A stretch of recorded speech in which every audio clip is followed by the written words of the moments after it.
Well, you knew this was coming because we've all seen it. Coworkers sleeping on the job, caught nodding off. What's their excuse?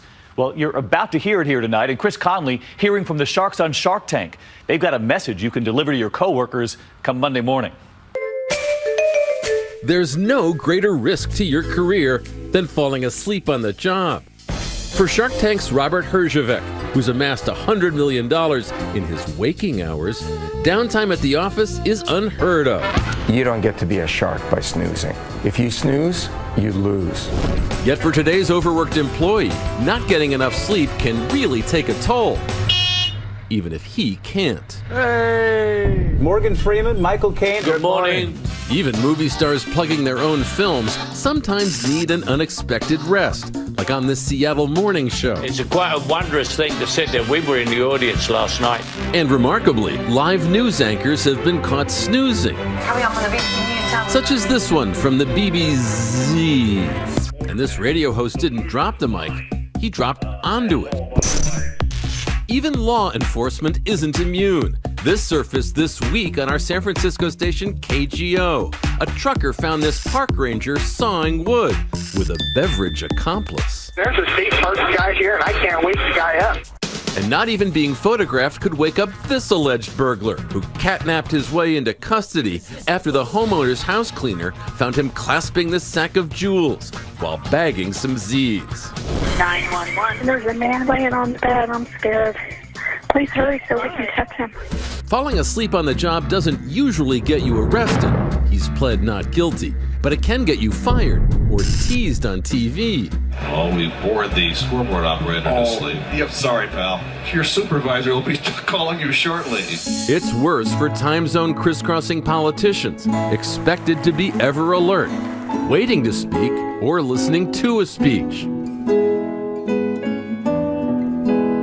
Maryland Governor Martin O'Malley nodded off during a meeting with constituents. Tracy Eno says she had spent weeks preparing a speech opposing a natural gas export facility. Hazardous properties. Yeah, I was really excited to be there because I thought finally, here's the opportunity to get the message across. Then it occurred to me, he's dozing off. I was really angry. Hello, wake up here. Pay attention to me now. At the time, O'Malley's spokesperson told Maryland's Daily Record he was listening intently during the 6-hour meeting. And he's only human. Recent sleep studies would open anyone's eyes. Getting enough sleep improves cognition, memory, and creativity. Great, but what about, money? Overachieving entrepreneurs like the Shark Tank crew insist that advocates for getting 7 to 9 hours of bed rest a night are full of sheets. There isn't enough hours in a day for me to get the stuff I need done, so I train myself to sleep 4 hours a night. Anybody can do it. You work kind of 24/7. You sleep because you need to and you have to. I'd rather be tired than broke. In short, do your bleeping job. But for the rest of us, lack of sleep can seem like a permanent component of any job these days. I look around here and I think, this is the perfect workspace for the 21st century, right? How sleepy are we? There was an HR study that recently called it an epidemic. Cynthia Shapiro, a former human resources executive turned career coach and author, is wise in the ways of today's high-powered companies and says some of them want you sleep-deprived and work-obsessed. She cautions, even if they provide a nap room for the weary, be wary. Don't use them. It's a trap. It's a trap. In order to use it safely, it has to be a super obvious work-related reason. So everyone in the company needs to know that you just got off a red-eye flight or you were up all night doing a presentation. That sounds like more work than just staying up. I agree. Some people fall asleep for health or medical reasons. But no matter what the cause, Cynthia suggests if you gotta doze, get out of Dodge. The best thing to do is get out. Tell your boss you forgot about a dentist appointment or you have to go pick something up, run an errand. Go sleep in your car. You're going to drive your car somewhere into an anonymous parking lot? Yes. Sleep in that parking lot? Sleep in your car. Set an alarm so you don't oversleep. That's just heartbreaking. Don't let them see you sleeping. But what if you just can't get away? Cynthia Shapiro showed me a canny, tongue-in-cheek cubicle cover-up to disguise drowsiness. Remember the governor listening intently?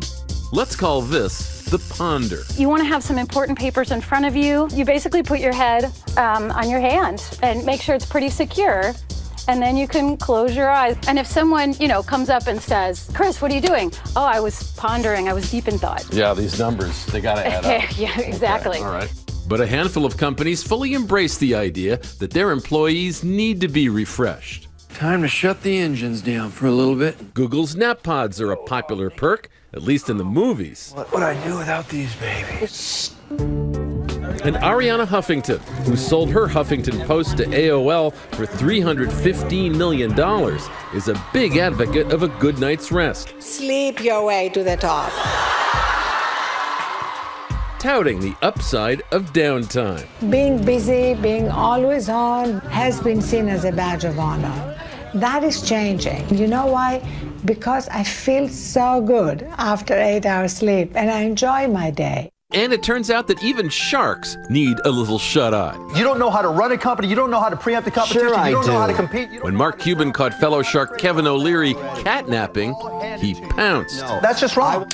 I took a picture and I Instagrammed it out of Kevin falling asleep. So Kevin's definitely a napper. The truth comes out.